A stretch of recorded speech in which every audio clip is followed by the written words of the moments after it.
Salutacions, benvinguts a aquest espai de la tribuna, a Comarcal Televisió, als nostres convidats d'avui per a tindre una opinió, com sempre, de valor i que vostès puguen estar també assabentats del que està passant a la comarca de Safor, però també a la resta del país. Óscar de la Dueña, periodista, ¿qué tal? ¿Cómo estás? Muy buenas noches, bien, gracias. Doctor José Martín Clos, ¿qué tal? ¿Cómo estamos? Muy bien, Paco. Antonio Agustí, amigo, enfermero y de sanidad de la UGT de toda la vida. ¿Qué tal? Muy bien, Paco, encantado. Bueno, yo quisiera que comenzásemos en torno a eso tan terrible que está pasando. Obviamente sabíamos que los daños colaterales que nos iba a traer la pandemia iban a ser muchos, varios, y los iremos viendo seguro, porque el hecho de no tener una atención primaria como no hemos tenido hasta ahora con la intensidad que estaba anteriormente, pues va a hacer que mucha gente no haya llegado a tiempo en muchas patologías que se van a ver vistas próximamente, sobre todo en aspecto oncológico. Pero actualmente ya se empieza a palpar, a ver de una manera clara, problemas muy claros de trastornos mentales. Doctor Martín Clos, usted, aparte de médico urgenciólogo, también es máster en drogodependencias, también puede ver muchas situaciones un poco complicadas, y cuando estas circunstancias, situaciones nos ha llevado a que mucha gente ha estado en casa, encerrada, que parece que esto no se acabe nunca, ¿no? Yo creo que, bueno, llevamos 2 años de pandemia, llevamos 2 años de restricción de una serie de movilidades, una serie de normas para evitar que esa pandemia se expanda o vaya más, y ha ido, yo creo que de una forma sigilosa, una enfermedad que, bueno, estamos viendo cada vez más en nuestras consultas. Es verdad que tanto la administración, los médicos, el personal sanitario y la gente tenemos culpa de que esa saturación de la primaria haya hecho que a veces descuidemos un poco patologías crónicas, ¿no? Pero bueno, es decir, hay que entender un poco la situación, hay que entender que los recursos son los que hay, no hay más. Es decir, todos, bueno, mis compañeros de edad estamos viendo 70 personas diarias, cuando lo lógico sería ver 38, como mucho. Entonces, pero sin embargo tenemos un montón de facultativos en el paro. Bueno, se han ido al extranjero. O se han ido al extranjero. Se han ido al extranjero, es decir, el paro está muy limitado porque, bueno, de hecho nos están cubriendo las plazas de gente que, bueno, pues coge una incapacidad temporal, o gente, bueno, cuando se va de vacaciones o algo, sino que compañeros suyos lo cubren. Entonces, estamos viendo, por ejemplo, un aumento, pero un aumento exponencial, de los trastornos de la habilidad emocional, vamos a decir, ¿no? Depresiones, ansiedades, crisis. Esto pues hace que haya mucha más demanda, pero al mismo tiempo toda esta patología lo que lleva consigo es que haya además un comportamiento un poco más irascible, un poco más demandante, más exigente, incluso en ocasiones más agresivo, ¿no? Todo enmarca también un tema, pues yo creo que nuclearmente fue un poco de egoísmo, ¿no? Es decir, la gente va, no entiende un poco la situación y su demanda tiene que ser la primera. Eso está produciendo una saturación a nivel de primaria enorme, y un cansancio y un hartazgo de los profesionales que no sabemos dónde va a derivar. Estamos, entre comillas, ya parece que al final de la 6ª ola, pero bueno, no podemos tirar las campanas al vuelo porque igual el SARS-CoV-2 se termina, pero puede aparecer otra variante, ¿no? Entonces, ahora parece ser que la BA1 esta de Omicron, pues parece que ha llegado a su tope, pero bueno, está ahí la BA2, que no sabemos cómo se va a comportar o no. Es decir, dar de lado la pandemia, no, pero tampoco dar de lado la patología crónica y, pues bueno, intentar gestionar bien las emociones de las personas y los recursos. Es decir, que comprendan que todos estamos ahí para intentar mejorar y que si nos saturamos nosotros van a haber muchísimos más problemas, ¿no? Entonces yo creo que deben de hacer un poco de introversión, pensar un poco en esas demandas que hacen, si realmente son válidas o no válidas, porque por regla general la gente que está mal no es demandante. Yeah. Es la gente que tiene algunas banalidades que exigen. Señor Antonio Agustí, nos dijeron que de esta saldríamos todos unidos y más fuertes, después que nos tenemos que acostumbrar a esta nueva normalidad, y ahora estamos un poco pues gripalizando esta gran contagio que ha sido la Omicron, que al final ha afectado prácticamente a todo el mundo. No hay nadie que no tenga un conocido muy cercano, un familiar muy cercano que no haya pasado por esta variante. Y eso está afectando, obviamente, a la salud mental. Mira, yo tenía que pedir perdón. Tenía que pedir perdón porque en las múltiples ocasiones que he salido en este programa, en diferentes meses, yo he hablado de que teníamos una de las mejores sanidades del mundo. Y lamentablemente la situación esta nos ha llevado a ver que eso no era cierto. porque se ha ido restando recursos económicos a nuestra sanidad. Y si no se pone carbón al tren, el tren no funciona. La atención primaria siempre ha sido el patito feo de la sanidad pública. Siempre ha sido donde menos se ha invertido. Siempre ha sido cuando ha habido más déficit. Siempre ha sido cuando el médico tenía que sustituir a otros compañeros doblando o triplicando las consultas. Cuando en verano no se cubrían el 100% de enfermeros, ni de celadores, ni de médicos. Y ahora ha estallado. Pero ha estallado no tanto como dice el compañero en el sentido de que los usuarios exigimos mucho. No, es que se ha planificado, en mi opinión, mal. Es que faltan recursos humanos. Y tenían que haberse puesto los recursos necesarios y suficientes. Se ha castigado especialmente es que un a los señor que le sanitarios duele el porque ha pecho sido no porque puede ha estado ser, en primera línea. no puede ser atendido por teléfono con un dolor de pecho, porque la máxima de un facultativo, y tú lo sabes, es ver al enfermo, explorar al enfermo.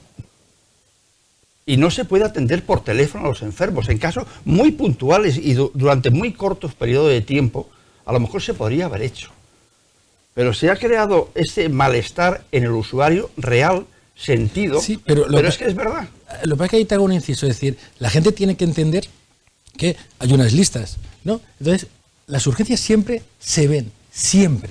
Pero si es que en Siempre. España se estamos jugando a medicina yo no creo que no funciona la primaria Sí. bien, se manda todo de urgencias. Ya, pero yo no creo, por ejemplo, que ningún médico, es decir, no haga caso de un dolor torácico, no haga caso, ya te digo, de una otitis. No, los ve. Pero por teléfono, ¿qué se ve? No, es decir, por teléfono no, se le cita en la consulta. Perdóname, no yo es te cierto. comento, lo que pasa es que llegar a la atención primaria ahora es complicada. Es decir, ¿por qué? Porque hay 70 personas antes, entonces tú empiezas a ver gente, es decir, yo tengo más de un 50-60% de presencial. Yo los voy viendo. Pero estamos Claro. hablando ahora. En No. este periodo de tiempo Pero anterior, en el no me anterior digas igual. que No, la hubo atención una época... telefónica ha sido casi el 100%. El de 100%, consulta. sí. Eso fue cuando Entonces, se prohibieron de las alguna forma, entradas pues en los centros de salud. Por eso digo, de verdad, que ha habido patologías reales, Total, sí, sentidas, sí. que el enfermo estaba mal y por teléfono tú no puedes, como un facultativo, va contra tu esencia como médico. Va contra tu Sí, esencia sí. personal como facultativo, diagnosticar a este señor que le duele el pecho. No puedes decir, no, eso es una neuralgia, tómate No, un y- Nolotil. Eso no puede ser. Y eso hizo que se sobresaturaran Entonces, ¿qué va? los A servicios de urgencias. urgencias. Claro. Sistema Servicios de americano, urgencias, claro. todo urgencias. Y eso no puede ser. Pero eso fue unos protocolos y unas normas que salieron de administración. Sí, sí, por cuando eso cerraron digo las que está consultas, mal la que eran los centros de salud, administración. sí. Que está mal, se ha planificado mal. Y luego, pues la primaria se ha ido dejando cuando... Es decir, es la puerta de entrada, es la fachada. Es el primer que va a peldaño decidir. más importante Entonces, de la sanidad. siempre se ha quedado un poco de lado, pero... Os contaré una anécdota, bueno, curiosa que he vivido esta misma semana. Óscar, estamos ante un problema serio que es la salud mental, la provocación que viene por parte de la pandemia, y estamos viendo también información de forma continua sobre que cada día más casos, pero no hay cada día más recursos. Sí, es verdad que la situación, los 2 años que llevamos de pandemia, ha generado que mucha gente tenga que trabajar desde casa, el teletrabajo ya sea la única opción para muchos profesionales, y eso al final, si no lo sabes gestionar bien, lleva a que muchas personas acaben teniendo, pues como decía el doctor, no sepan muy bien gestionar el día a día, las emociones. Entonces sí que se están derivando más problemas de salud mental, de no sé si de depresión, pero es algo que los profesionales de la sanidad nos dicen. Por otra parte, y en relación a lo que comentaban los compañeros, creo que es muy importante poner el foco ahora en la importancia de los empleados públicos, la sanidad, la educación, y cómo en momentos como en estos 2 años de pandemia son los que auxilian en la educación a las familias, atendiendo a los hijos en los colegios, los doctores atendiendo esas patologías, ¿no? A lo mejor de algún desorden mental, yo no sé, conozco la terminología exacta, ¿no? Pero esa importancia de los empleados públicos, que hay que cuidar más. Yo estoy un poquito en contra de lo que decía Antonio, porque dice que ha dicho hace un momento que hay que invertir más, y yo creo que este es el país del invertir más siempre, y yo creo que tiene que ser el país del gestionar más a partir de ya. Invertir más significa tener más profesionales para atender a la población. El 50%, y pongo la mano en el fuego y no me quemo, de los profesionales del Hospital de Gandía se quejan de la mala organización del centro, del hospital, médicos profesionales, pero no uno ni dos, en muchos departamentos, todos. Voy a contar un caso práctico, porque ha sido un evidente. Esta semana tengo que acompañar a un familiar al médico de cabecera, y bueno, junto a nosotros, con la separación oportuna, habían dos señoras, en este caso una señora junto con su hija, y estaban, bueno, habían pedido una cita presencial para que la viese el médico de cabecera, y le sonó el teléfono. Sonó el teléfono, cogió el teléfono y era el doctor. Y dijo, no, yo he pedido cita presencial, es que me he mareado, me he caído, y el médico la atendió por teléfono, y el médico estaba dentro de la consulta. Pero es que eso fue a mi izquierda y a mi derecha una persona, una mujer que le había salido una analítica que tenía el papiloma, y la atendió por teléfono estando en la consulta. Eso habló de esta semana en el centro de salud. Puede pasar, es decir, la gestión de las citaciones, es decir, hay una pestañita que tú pones presencial o telefónica. Me ha pasado, es decir, me ha pasado llamar por teléfono y estar en la sala de espera.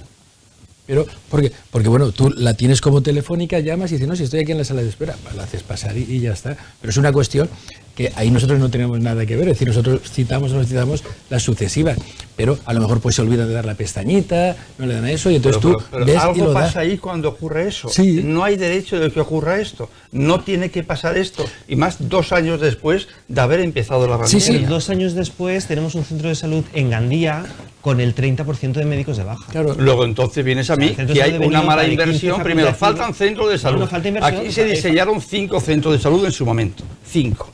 Claro, se pueden decir Hay 20 solamente, también. no, estoy hablando hace 25 años. Y solamente está Beniopa, Corea, el Raval, si quieres llamar un centro de salud, el Raval y nada más. Bueno, ¿y el grado? Bueno, y el Grau, pero es que habían en Gandía, habían ¿Cuántos 5. consultorios satélites hay? Está Benipescar, está Pero es Beniopa. que, pero eso no O sea, cumple. Pero Beniopa, ¿qué es? El centro social es un consultorio satélite, por el amor de Dios. ¿Eso tú le llamas un consultorio?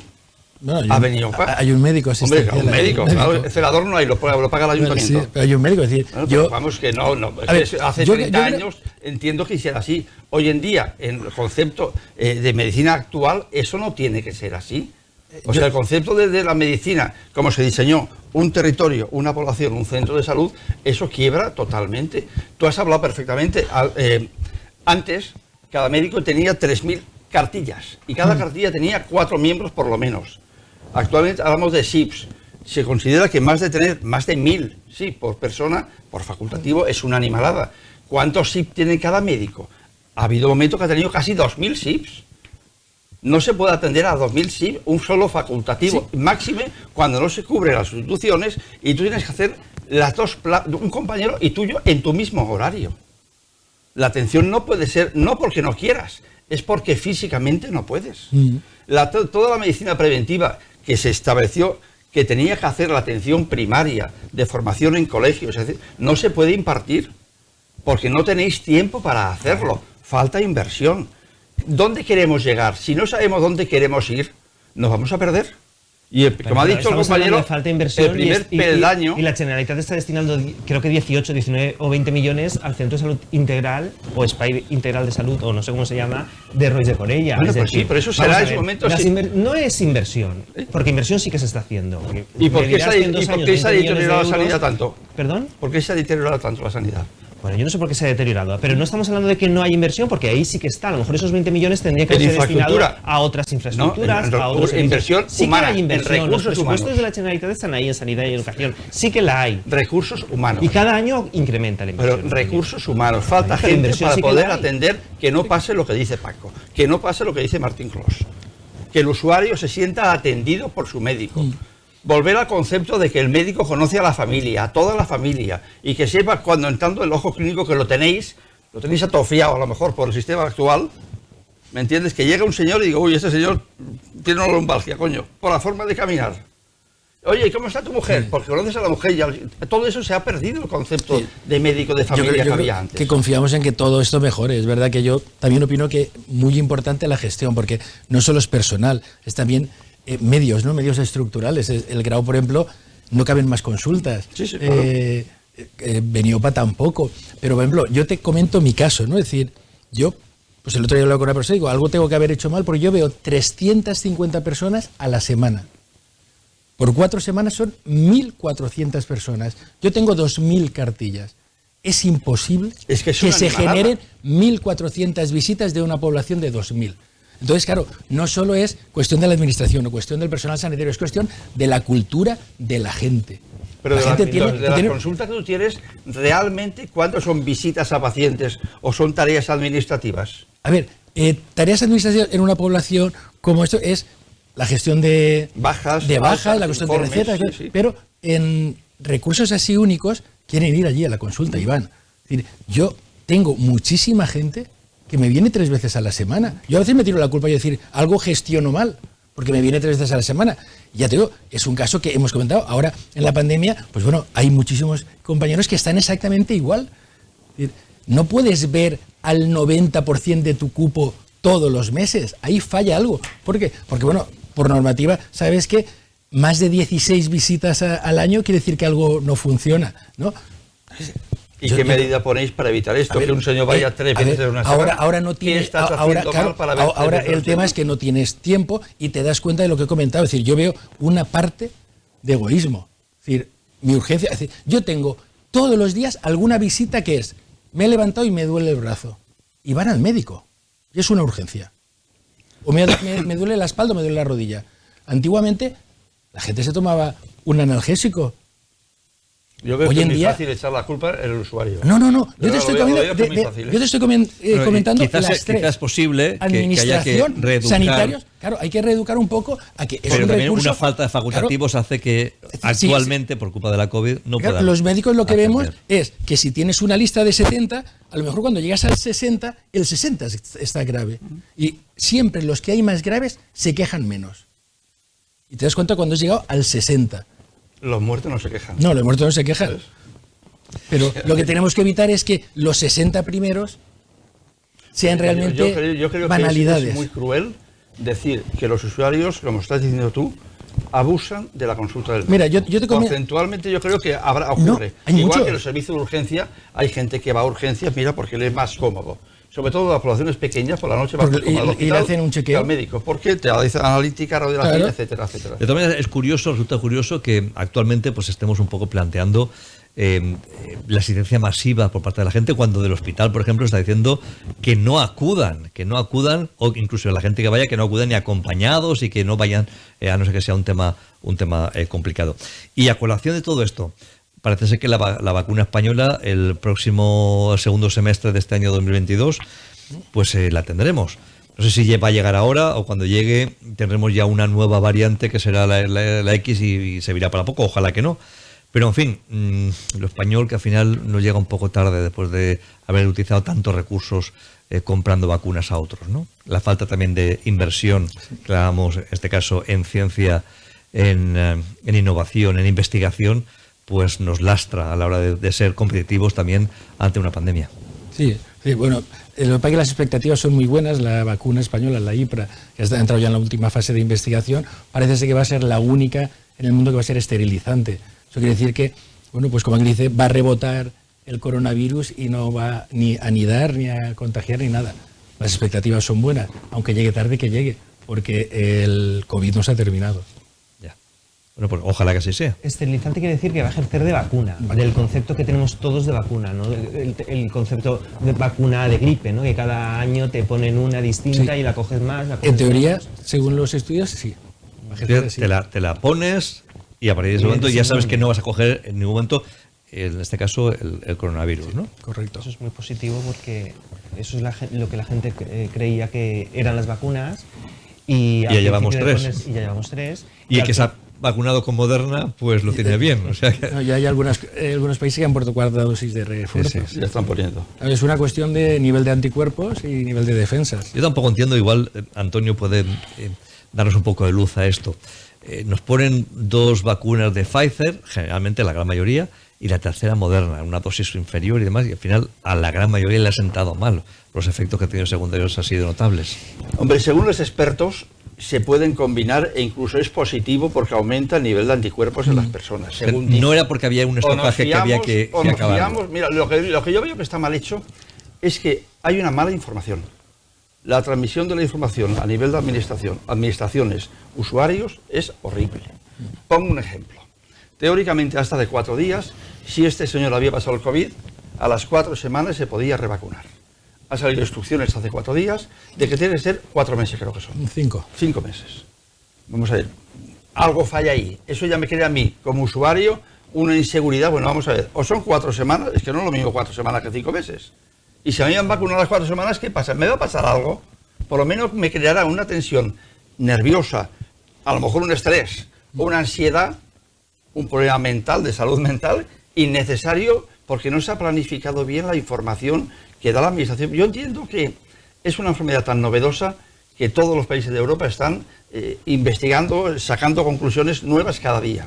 Pues la administración, sin embargo, ha multiplicado por 2 la inversión publicitaria o propagandista. O sea, ha puesto recursos para poder comunicar correctamente. Pues le falla, y habría que cesar al comunicador, por supuesto despedido, y coger a otro que comunique mejor o que no comunique tan mal. O sea, si no tienes clara una cosa, no transmita esa información porque por lo menos mareas a los Yo creo que hay que transmitir la información cuando se tienen datos de que esa información es verídica y hay estudios. Pero es decir, no puedes ir detrás del virus y llevamos 2 años detrás del virus. Claro, siempre vamos detrás del virus. Óscar, ha sido la incertidumbre que ha generado también la pandemia, ha sido una constante, un denominador común durante toda la pandemia. Y ahora una vez más, o sea, estamos ante que si la has cogido pues 4 meses o 4 semanas o 5 meses. Sí, justo lo estaba pensando porque al principio de la pandemia, ¿no? Las primeras personas que la pasaban le decían, tranquilo, no hace falta que te vacunes porque ya la has pasado, ¿no? Pero claro, luego empezamos a ver que la gente se reinfectaba. Claro, al principio no sabíamos si había nuevas variantes, pero obviamente sería una variante nueva si te volvías a infectar. Entiendo yo, le pregunto al doctor. A ver, en teoría, la reinfección o otra variante infecte a una persona es debido a la carga viral, en este caso del coronavirus, y al nivel de anticuerpos que tengas tú. Pero de la misma variante te puedes reinfectar. De la misma variante te puedes infectar en cuestión de meses. Porque no todos... A ver, vamos a explicar... No es esterilizante, como ha dicho antes. El tema de la famosa Omicron sigilosa, ¿no? Es decir, que hay un bulo que corre por ahí de que no se detecta. Eso no es verdad. Es decir, la Omicron sigilosa, que es la BA2, que es la que está recorriendo ahora Europa y está llegando ya a España, se detecta con una PCR y con un test de antígenos. Lo que pasa es que cuando hacíamos una PCR con la Delta, pues habían 3 genes que marcaban que era una Delta. Con el Omicron habían 2 genes que marcaban que es una Omicron. Con la sigilosa no hay ningún gen que marque. Entonces no se sabe si es Omicron, es Delta, no se sabe la variante que es, pero es un coronavirus y está ahí. Entonces se llama sigilosa por eso, no porque no se dé, pero hay gente que dice, no, se va a extender y no nos vamos a poder averiguar de si tenemos esa infección. No, se puede. Y luego el nivel de anticuerpos, por ejemplo, cuando a ti te ponen una dosis, tardas unas semanas en desarrollar una inmunidad. En ese periodo puedes infectarte perfectamente. En fin, esto obviamente nos da para mucho y para muchos comentarios, pero está claro que sigue siendo la incertidumbre una parte fundamental de esto, que al final ojalá se convierta en una gripe, ojalá tengamos esa vacuna esterilizante de forma definitiva que acabe poniendo un parapeto delante y no nos infecte en ningún caso. Quisiera hablar, si te parece, Óscar, de esa sentencia sobre la ministra, donde ha aparecido un medio de comunicación nacional, un periódico nacional, con una fotografía de la ministra ante un stop desahucio de una vivienda, y por aquello de ejercer también en aquel momento de alcaldesa, pues bueno, no apareció la policía y se la acusó en su momento a nivel judicial de que, bueno, la presencia suya pues había impedido que la policía lo que tiene que hacer es ayudar a la justicia a hacer justicia.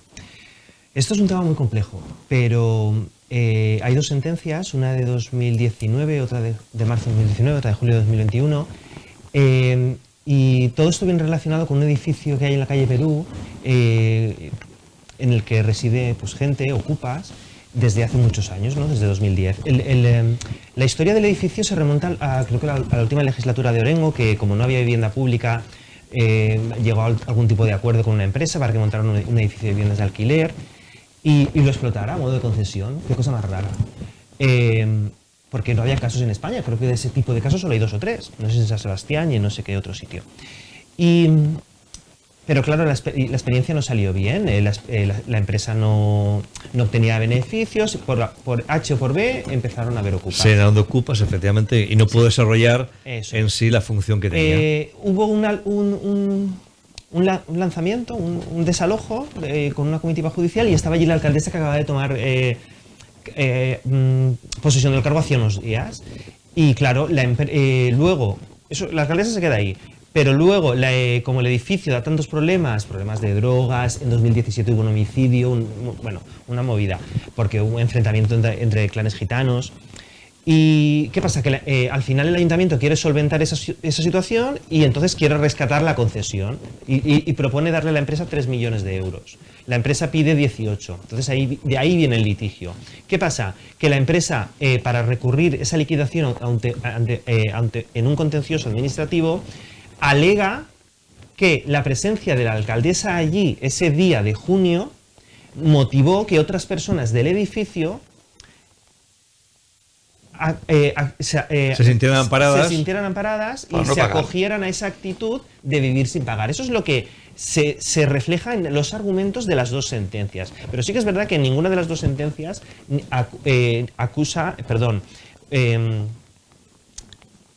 cargan contra la alcaldesa, contra la hoy ministra. Eso en ninguna de las 2 sentencias. Pero sí que es verdad que es uno de los argumentos de peso. Y sí que también que en las 2 sentencias, en los argumentos, se reconoce que la policía local no dio respaldo, cobertura o apoyo a la comitiva judicial que iba a desalojar a las personas. La alcaldesa...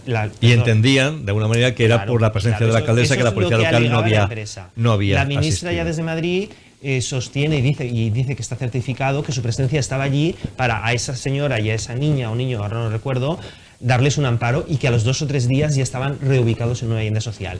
Y dicen que eso está certificado con documentos. Yo no los he visto las 2 sentencias. No sé si sabéis de esta cuestión, Antonio. Vamos a ver. En primer lugar, hay un mandato constitucional que todo ciudadano tiene derecho a tener una vivienda digna. Eso es fundamental y es constitucional. No miremos solamente la Constitución cuando nos interesa o nos deja de interesar. El Estado y los gobiernos deben prever que cualquier ciudadano tenga una vivienda digna. Y en España hay suficientes viviendas para que todos los ciudadanos tengamos. Lo que no puedes pedir a un señor, a una señora que se ha quedado en el paro o que no tiene trabajo, no tenga una vivienda, que viva en la calle porque no tiene para pagar 200, 500 o 1000. O la especulación que existe hoy en día de las viviendas. Es absurdo. Pero estamos también ante una cuestión que posiblemente acabe en el Tribunal Constitucional respecto a que el blindaje de la vivienda protegida está derivando en una división de los socios del gobierno. Totalmente de acuerdo. Pero es que digamos que en España hay cosas que funcionan medianamente mal, por no decir muy mal. Te pongo un ejemplo. En el resto de Europa, en Estados Unidos, que todos miramos Estados Unidos, cuando un banco no pagas una hipoteca, el banco te quita la vivienda y tú no debes nada de dinero, te has quedado sin vivienda y punto. Aquí no. Aquí tú no pagas la vivienda, yo te quito la vivienda, la subasto y si la vendo por la mitad de lo que tú me debes, tú me sigues debiendo la mitad. ¿Pero todo eso quién lo permite? No, el Estado. ¿Y el Estado quiénes son al final? Los gobiernos tal y cual y los ciudadanos. Entonces, no hay derecho de que encima que te quito la vivienda, siga siendo deudor de una cantidad de cientos de miles de euros porque le he vendido por menor precio. Eso no hay derecho. Lo han hecho muchas cajas, claro. y en el Consejo de Administración de las cajas había muchos políticos. Luego eso hay que evitarlo y no hay voluntad política de hacerlo. Dicen los bancos que eso encarecería las hipotecas, que se encarezcan mes igual. Pero no hay derecho, que un señor no puede pagar la hipoteca, encima que me dejas en la puta calle hablando mal, siga siendo deudor de una cantidad de dinero de algo que no tengo, que tú me has quitado a mí. Primero eso. Y segundo, insisto, todos tienen derecho a una vivienda digna. ¿Digna qué quiere decir? Que pueda soportar el pago del alquiler que corresponda.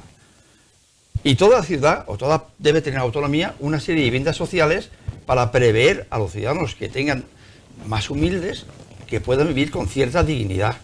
No es decir, todo pagado. No, vamos, que según las necesidades que tenga y los ingresos que tengan, puedan el Estado auxiliarles en ese momento perfectamente. A mí... ¿Está mal hecho si quiere la alcaldesa? Hombre, a lo mejor institucionalmente ir a la alcaldesa y no actuar la fuerza de la policía local, cosa que a mí no me parece mal que no actúen, me parece que no deberían actuar nunca en ese sentido. Pero vamos, legalmente está establecido así. Yo creo que habría sido asesorada la alcaldesa en su momento, claro, es que estamos hablando para de 2015. cumplir la normativa y no quedarse con el culo al aire hablando plata. Yo creo que habrá cumplido la normativa. Lo que pasa que, lógicamente, los otros vecinos, dice la empresa, que viendo que eso no pagaba, si no pasaba nada, entraron igual, no empezamos a pagar, me meto ocupas y vendo droga, etcétera, etcétera. Y así ha estado hasta... A mí hasta todo hace lo nada. que comentas, Aún hay, creo que hay 10 viviendas aún ocupadas. todo lo que comentas, la vivienda digna y todo eso, que es verdad, tienes toda la razón y lo respaldo por completo, pero a mí lo que me lleva a pensar, también lo que ha dicho Paco, que quién estaba en los consejos de administración de las cajas de ahorros, que han sido la gran estafa de la democracia y la gran estafa que vamos a pagar varias generaciones. A mí lo que me lleva todo eso que tú comentabas a pensar es que la falta que tiene este país de grandes pactos de Estado y de que los políticos de los dos partidos que se van al fin y al cabo turnando en el poder no son conscientes ni se ponen del lado de la ciudadanía.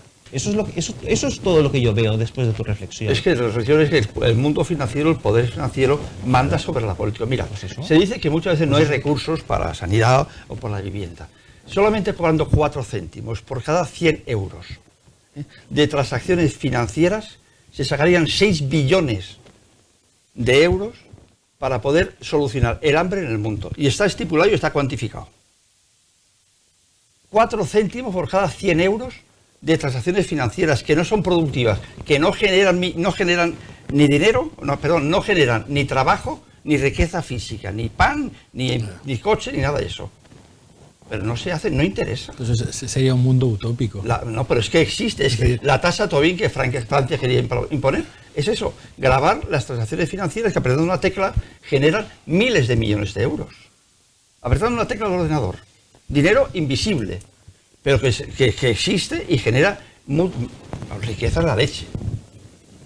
Yo creo que la clase política debe mejorar, debe gestionar bien y debe realmente buscar las necesidades de las personas. Para cubrirlas y cumplir la Constitución en todos los artículos. Estamos atravesando no solo una pandemia, sino yo creo que un momento crítico en el que el nivel y el bagaje político es muy, muy, muy bajo.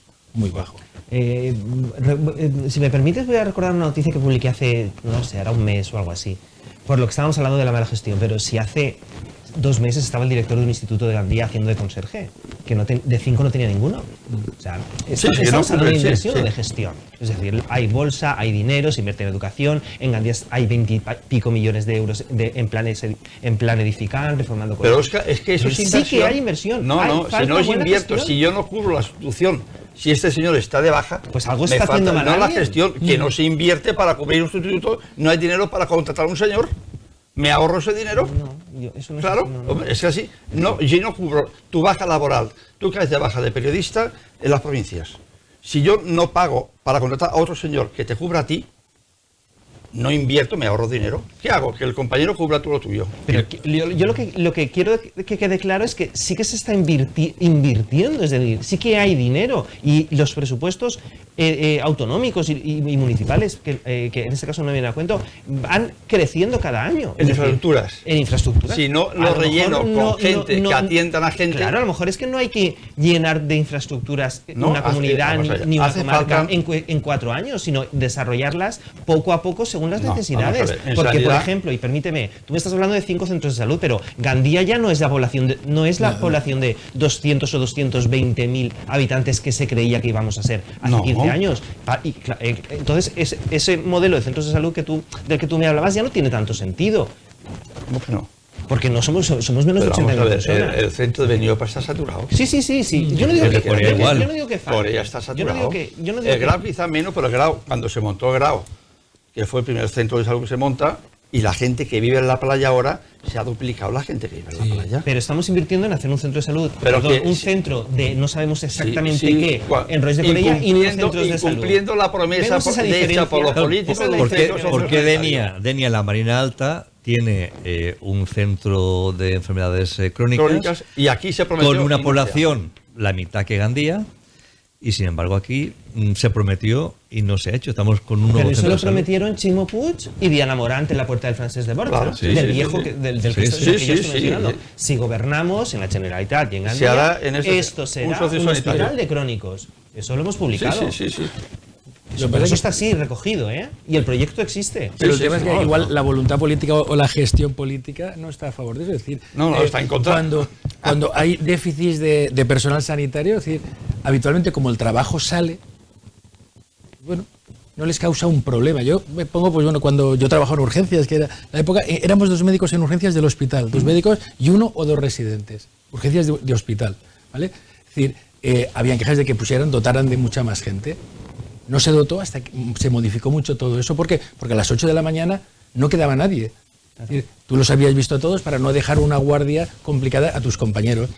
Valle de Brón en aquella época, no sé si os acordáis, empezó a trabajar con las urgencias como tocaba, uno detrás del otro, uno detrás. Hubo colas, la gente acampaba, la gente se ataba, solucionaron el problema. Con más personas. Claro, aquí pasa lo mismo. Es decir, aquí, por ejemplo, Gandía tiene el mismo servicio de 24 horas, si no contamos el hospital, en centros de salud, que Oliva o Tabernes, con una cuarta parte Oliva y Tabernes. Es decir, hay 2 médicos de guardias en Corea para toda la población de Pero Gandía. no de Gandía ¿verdad? solamente, sino de Bart y todo De el Bar, rollo. claro, el Real, todo eso. Y algunas veces tienen que salir los médicos a una Tienen urgencia. que Una urgencia, salir y se, a y se domicilio, queda, tienen que y se queda salir. solo un médico en un centro en el que sí. atiende a 100.000 personas. No se entiende, y eso es una mejora que se tendría que haber hecho hace mucho tiempo. No se ha hecho. Entonces, gestión, recursos, infraestructuras, Va o unido a la gestión decisión y los política. recursos O humanos. decisión política. Y hablando de decisión política, la aprobación en el Congreso de esa ley donde está incluida el uso obligatorio de la mascarilla en exteriores, pero viene vinculada también en esa propia ley a pues el aumento de las pensiones. Por lo tanto, si votas en contra del uso de la mascarilla, estás votando también en contra de las pensiones. Y si votas a favor de las pensiones, también estás votando a favor de las mascarillas. En fin, ustedes me dirán. ¿Cómo te ríes? Qué malo eres. No, bueno, no, estoy contando Pues claro, la actualidad. Dos por uno. Vamos a ver. Ligar 2 cosas que son no antagónicas, sino no tienen nada que ver, yo creo que demuestra un poco por dónde van los tiros. Es para sacar el paquete cerrado y que todo el mundo diga que sí, Claro, o se ya castiga. Si votas no, estás en contra de las pensiones. Y si votas que sí, estás a favor de obligar o quitar las mascarillas. O sea, yo creo que es una postura un poco así malévola, de alguna forma, para conseguir lo que quieren, que se aprueben las 2 cosas, que no tienen nada que ver. Las pensiones se deben revalorizar, y no solamente con el IPC medio, sino con el real, que no se ha hecho, porque es un mandato constitucional y hay que regularizarla de esa manera, así. Y no solamente eso, lo que estamos exigiendo, y hablo como pensionista, es que la pensión mínima, porque hay gente que todavía tiene pensión mínima de 500 euros, llegue a tener por lo menos 1.060 euros. Incluso de menos. De menos, o sea, que una persona pueda vivir con dignidad, simplemente vivir con dignidad. No estamos pidiendo la luna en absoluto. O sea, el Estado está constitucionalmente, vuelvo a decirlo, promete y dice que el Estado proveerá de recursos para que las personas puedan vivir con dignidad. Cúmplase simplemente. ¿De cómo? Pues exactamente igual como se paga el ejército, como se paga la iglesia, como se paga a los diputados, etcétera, etcétera, etcétera. Gestiónese bien y hágase el recurso, saque ese recurso donde toca sacarlo. Le quiero hacer una pregunta a Óscar porque hace breves fechas hemos estado en Fitur y Gandía ha llevado un gran proyecto, un proyecto que se verá realizado, esperemos, en cuestión de 3, 4 o 5 años, que es un gran pabellón polideportivo frente a la Universidad Politécnica en la playa de Gandía. Claro, hablábamos antes de las infraestructuras y de generar economía. Cuando tengamos esa infraestructura montada, ese gran pabellón con una capacidad para 3.500 personas, necesitará obviamente un mantenimiento, necesitará un personal que lo atienda, etcétera. ¿Se va a poder por sí mismo ser capaz ese centro de ir adelante, de subsistir? ¿O de nuevo va a ir contra los impuestos de todos los ciudadanos y por lo tanto volverá a generar, pues eso, un problema más a la hacienda de la ciudad? Sin contar que es un proyecto turístico y el turismo, bueno, habrá que decidirle o decirle alguna cosa interesante a la gente para que venga este verano a pasar sus vacaciones a Gandía. Sí, este tema tiene varias patas, porque por una parte ya lo conocíamos en Gandía. Creo que es de 6,7 millones de euros, no lo recuerdo, o de 7 millones, algo así, sobre... Bueno, al fin y al cabo, Ya lo conocíamos desde hace meses en Gandía, que lo iba a pagar entre la Universidad de Valencia, la Politécnica, no sé si colaboraba la Generalitat o la Diputación, el Ayuntamiento de Gandía muy poca cosa, pero son 7 millones. Los 7 millones salen de algún sitio.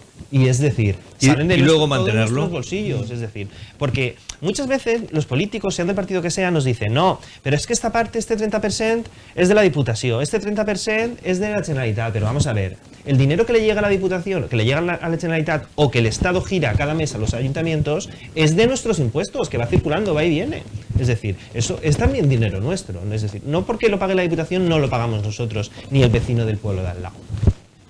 Este proyecto ya se conocía y lo presentaron en Fitur pues ante pues esas presentaciones que se hacen allí. Sí que es verdad que en esta feria yo estoy convencido que pues desde el concejal de turismo, al alcalde, a todos los que hayan ido, habrán ido con la mejor voluntad. Pero sí que es verdad que la gente, los profesionales del sector dicen, y eso no lo dicen con la boca pequeña, se quejan de que no se ha ofrecido una imagen de Gandía que atraiga a turistas o a visitantes en un año tan difícil como este. Una propuesta real para este Claro, verano. es decir, independientemente de que a lo mejor los partidos de la oposición piden un calendario de eventos,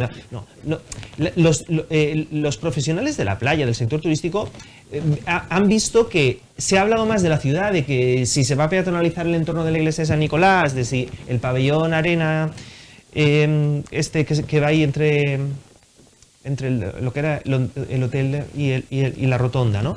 Se ha hablado más de estas cosas que de otros aspectos que atraigan las visitas.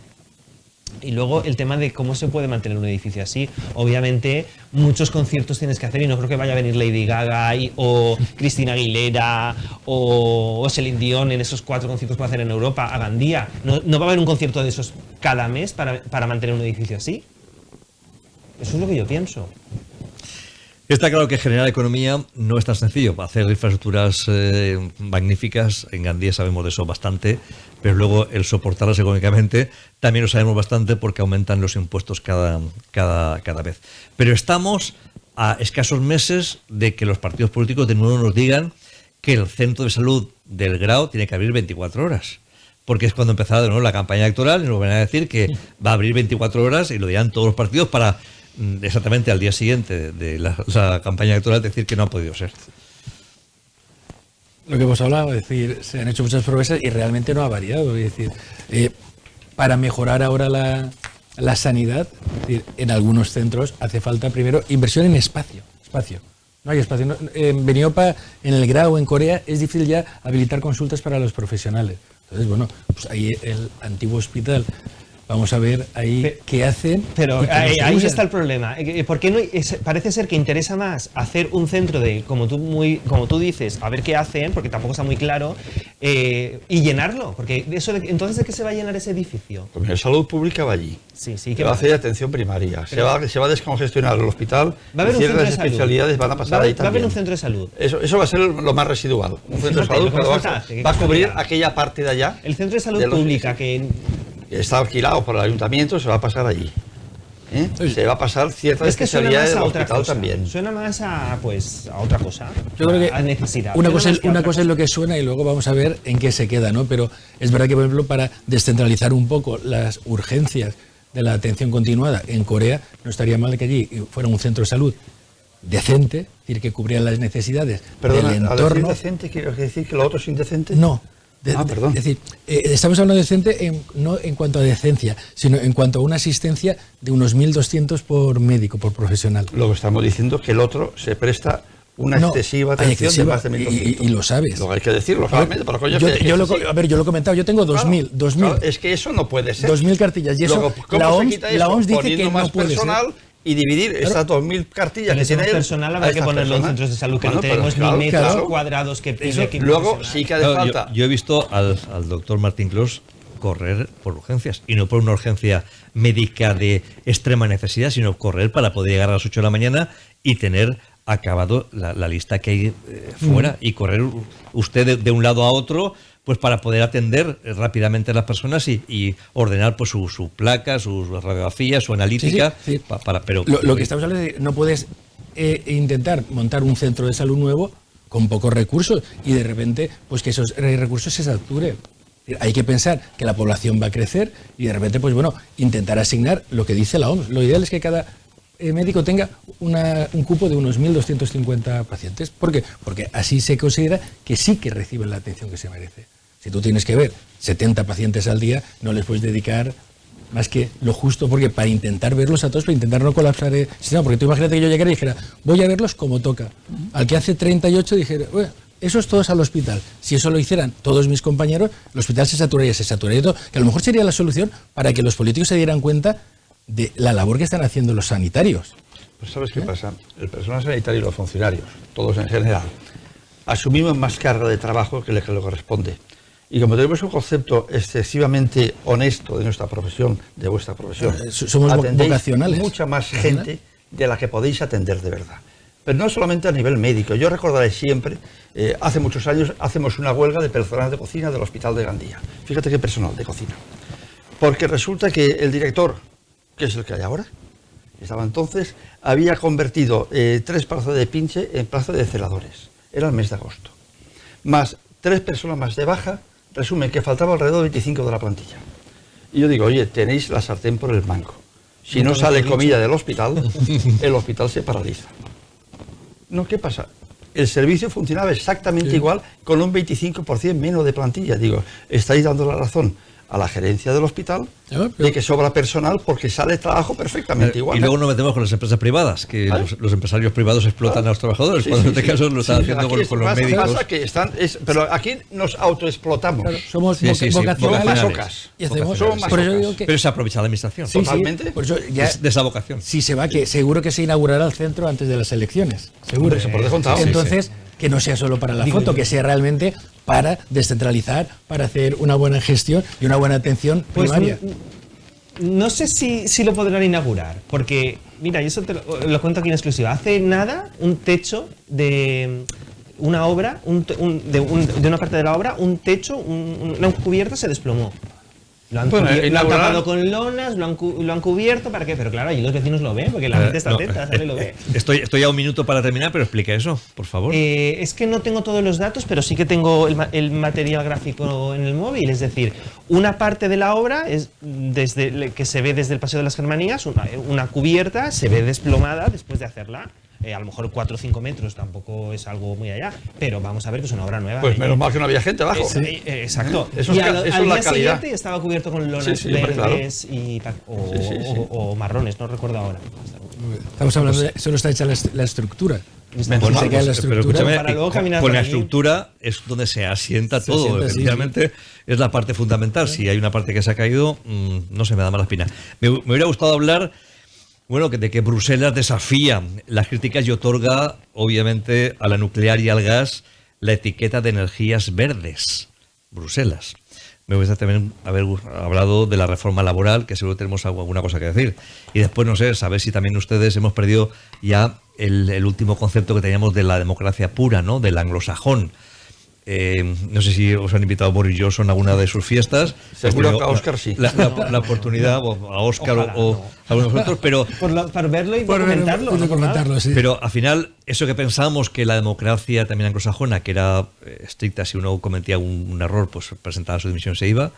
Vamos, ni de fiesta se van. Han aprendido de Benidorm y se quedan también con el aspecto de Benidorm en la sede del gobierno británico. Gracias, Óscar de Rodoña, por tu opinión. Seguiremos esa información que tú acabas de apuntar, ese desplome de una parte de una de las cubiertas de la estructura del centro de salud que está construyéndose donde antiguamente estaba el Hospital Francesc de Borja de Gandía. Gracias, doctor Martín Clos, por su opinión, como siempre. Gracias. Gracias también, Antonio Agustí, también por darnos tu opinión de valor cada vez. Gracias. Y a todos ustedes, gracias por informarse en Comarcal Televisión. Gracias.